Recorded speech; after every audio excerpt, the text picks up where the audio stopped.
Olunaku olw'eggulo Sipiika wa Parliament omukyala Anita Among yasobodde okubeera ng'asiibula ttiimu y'eggwanga The Cranes okugenda ku kisaawe Namboole nga batisse ettu lya $5,000,000 obweddu. Katusobole okubeera nga tubikulagako wano then tweyongereyo mu maaso nga tukulemera temera emipiira nga bwe gyatambudde mu Africa Cup of Nations qualifiers. Tugendagendako n'eri mu bazungu tusobole okubeera ate mu Euro Nations qualifiers bwe zatambudde tubeere nga tukubuulira buli kimu nga wekyasobodde okubeera nga kitambula. Katusobole okubeera nga tulaba ku Speaker wa Parliament Anita Among ng'akwasa ttiimu ya Uganda The Cranes ensimbi ezo ze nkubuuliddeko.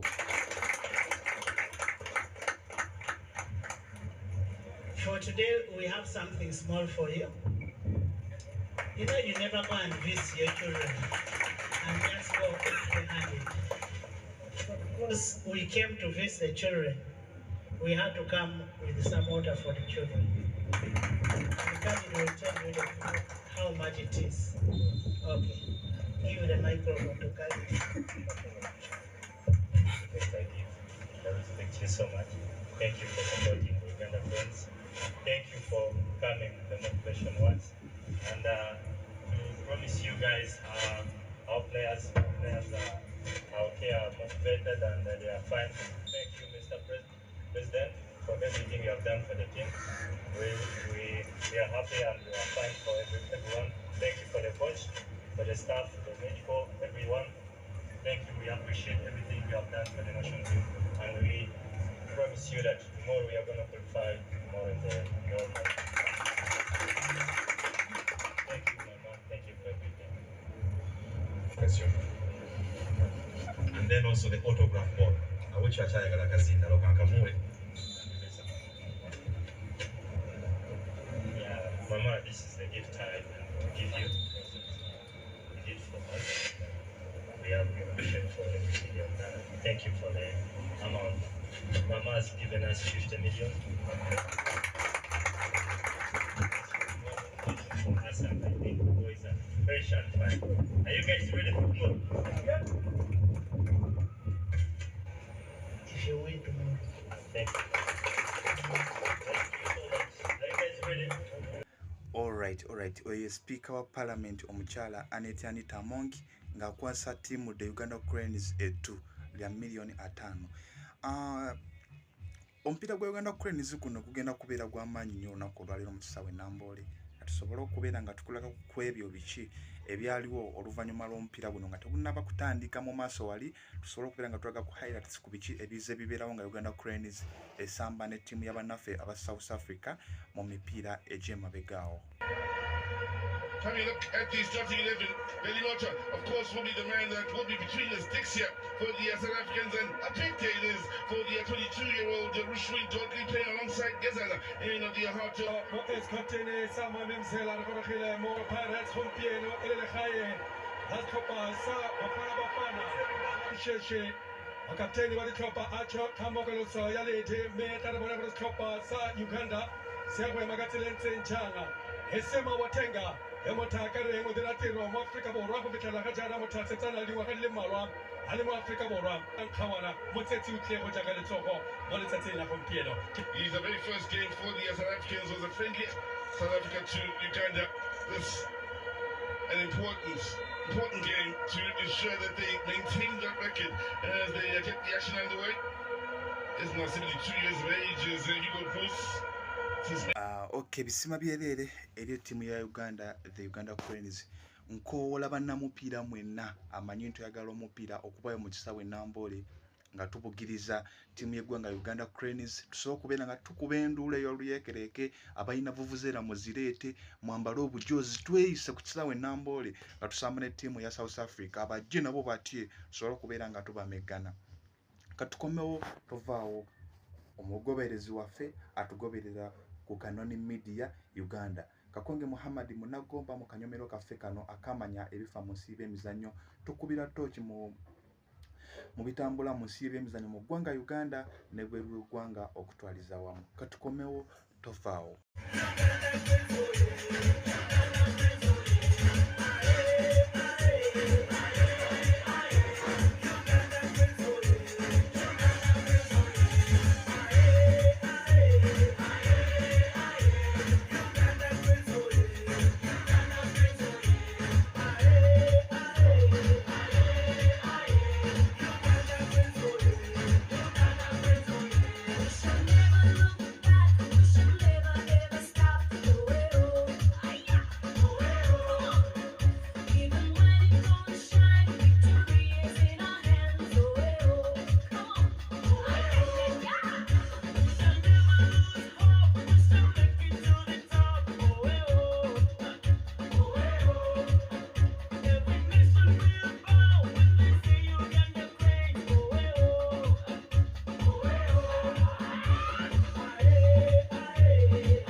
Cranes oye tubaniriza mwenna abalabi baffe abalungi abatugoberera ku mikutu gyaffe egya social media Kanoni Media Uganda. Tubebaza okubeera nga mutugoberera ku YouTube, likinga, followinga and subscribe. Amanya nze Kakonge Muhammad Munagomba otuntuuse mu kanyomero kaffe kano akamanya ebifa mu nsi y'ebyemizannyo. Lunaku lwa kutaano ennaku z'omwezi ziri 15 omwezi ogw'e11 omwaka 2024. Amanya nze Kakonge Muhammad Munagomba tutuuse olwaleero mu programu yaffe eno manya ebifa mu nsi y'ebyemizannyo nga tukubira torch ku biki ebitambula mu nsi yaffe Uganda ne bweru waayo okutwaliza wamu. Olunaku olwaleero nyongera okubeera nga njozayoza bannamupiira bwenna mu ggwanga erya Uganda era mbakuula tubeeyo mu bungi mu kisaawe Namboole tubeere nga tuwagira ttiimu yaffe ey'omupiira oluvannyuma lw'okubeera nti tugenda samba omupiira ng'olwedde twamaze dda okuqualifyinga mu mpaka za Africa Cup of Nations ow'omwaka 2025. Mbebaza mwenna abali kakiiko akaddukanya ettiimu yaffe ey'eggwanga Uganda, mbebaza nnyo, mbebaliza ddala. Olunaku olw'eggulo empiira mingi egyasambiddwa mu Africa Cup qualifier tugenda kubeera nga ngikuyitiramuko omanye engeri gye gyatambuddemu. Naye nga mu kusooka tugenda kubeera nga tutunuulira omupiira gw'eggwanga lyaffe Uganda Cranes na biki ngeri ki gye bigenda okubeera nga bitambulamu. Olunaku olwaleero tuli ku kisaawe e Namboole, ttiimu y'eggwanga The Cranes egenda kubeera nga ettunka n'eggwanga erya South Africa. Ttiimu zonna zayungudde abawanvu n'abampi. Okusinziira wano bwe ndaba wano ku biki ebitambula eggwanga lyaffe Uganda, abasambi bangi nnyo bamaze okubeera nga batuuka mu nkambi olunaku oluwedde. Ttiimu ya Uganda Cranes yayise abasambi bano wammanga kuli goalkeeper Charles Lukwago, goalkeeper Ismail Watenga, Anthony Thomas Awanyi defender y'omu ku badefender abayitiddwa, Halid Lwalirwa, Geoffrey Waswa, Isaac Muleme, Gavin Kizito, Davis Mugabi, Aziz Abdu Kayondo ne Kenneth Semakula be bayitiddwa ku badefender abagenda okubeera nga batukiikirira. Coach waffe omulungi kwagenda okubeera nga alonda badefender abagenda okubeera nga batandika omupiira gw'olunaku olwaleero ku kisaawe kyaffe e Namboole. Wa midfielders yasobodde okubeera nga ayita Said Mayancha, Kalida Ucho, Tadeo Lwanga, Ronald Sekiganda, Alan Okero, Bobo Sibyaruhanga be ba midfielder abayitiddwa ku The Cranes olunaku olwaleero.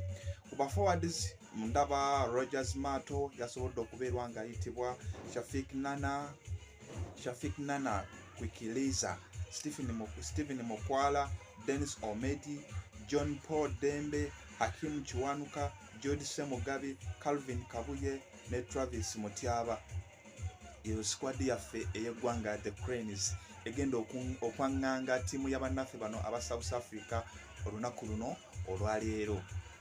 Ate we tulabako wano South Africa nayo yayungudde abawanvu n'abampi era batuuka dda mu ggwanga lino Uganda okubeera nga batunka n'eggwanga erya The Cranes. Ttiimu y'eggwanga The Cranes egenda okubeera nga ettunka n'eggwanga erya South Africa. Ne South Africa yasobodde okubeera nga eyungula abawanvu n'abampi okubeera nga batunka ne banonye wiini ku kisaawe Namboole. Kyensuubira nti kigenda kuba kizibu nnyo okujja wiini ku kisaawe kya Mandela National Stadium. South Africa yaleese omusambi Ronwen Williams goalkeeper, Sifo Chain goalkeeper ne Saji Stevens naye goalkeeper. Mu ba defenders baleese Nkosinathi Sips, Thapel Moreno, Coles Madau, Fawazi Basadieni, Mothobi Movara, Roshiweni Dotile, Siyabonga Ngenzena, Nyiko Mobi be ba defender abo abagenda okubeera nga coach wa South Africa kwagenda okubanga alonda abagenda okubeera nga basamba omupiira. Alright, abalabi baffe abalungi abatugoberera ku mikutu gyaffe egya social media, Kanoni Media Uganda, amanya nze Kakonge Muhammad Munagomba. Olunaku olwaleero ennaku z'omwezi ziri 15 omwezi ogwa November omwaka 2024. Tuli ku kisaawe ky'eggwanga ekikulu e Namboole. Uganda Cranes emaze okubeera nga abasambi batuuka bulungi ku kisawe ky'eggwanga ekikulu e Namboole nga basobola okubeera nga beeteekateeka okusamba ne ttiimu y'eggwanga erya South Africa. South Africa batuuse dda ku kisawe e Namboole bakulengeza Uganda Cranes nabo batuukidde mu mbeera nga nnungi. Tugenda kubeera nga tukuwa update ku biki ebigenda okubeera nga bitambula oba ebigenda okubeera nga biva mu mupiira gw'olunaku luno olwaleero.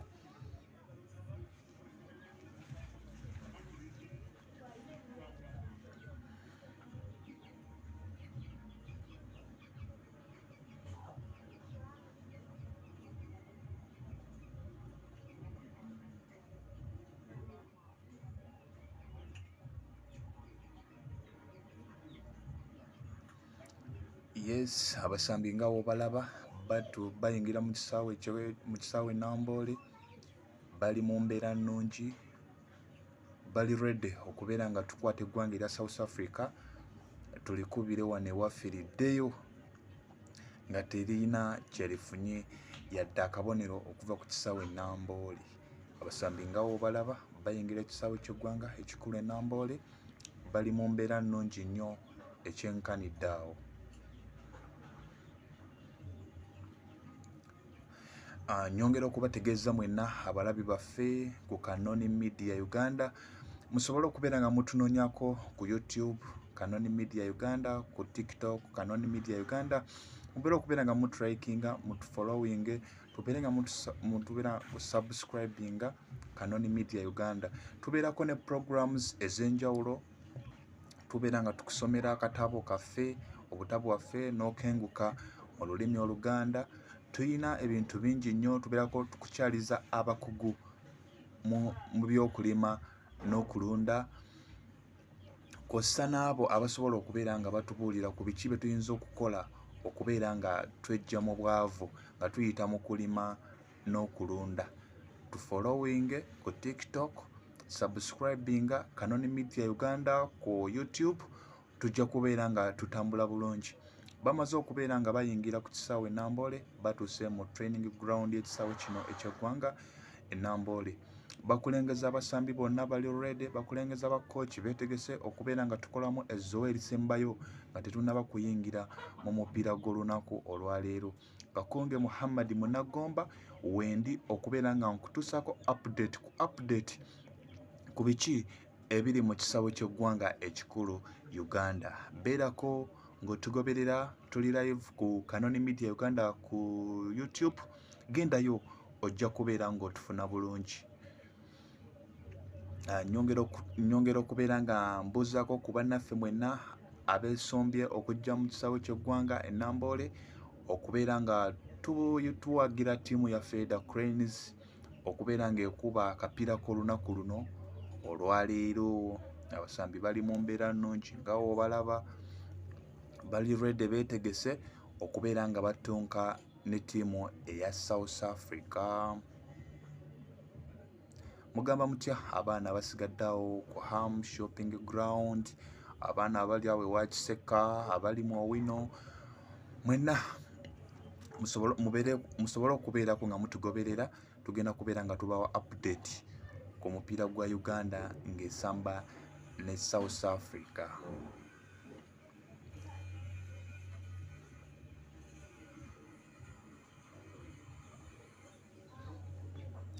Nyongera okubuuzaako mukozi munnaffe Mulindwa Burhan ne Kaaso Kampanga, mugamba mutya gye muli? Kansubire nti mutugoberera bulungi nnyo ku Kanoni Media Uganda.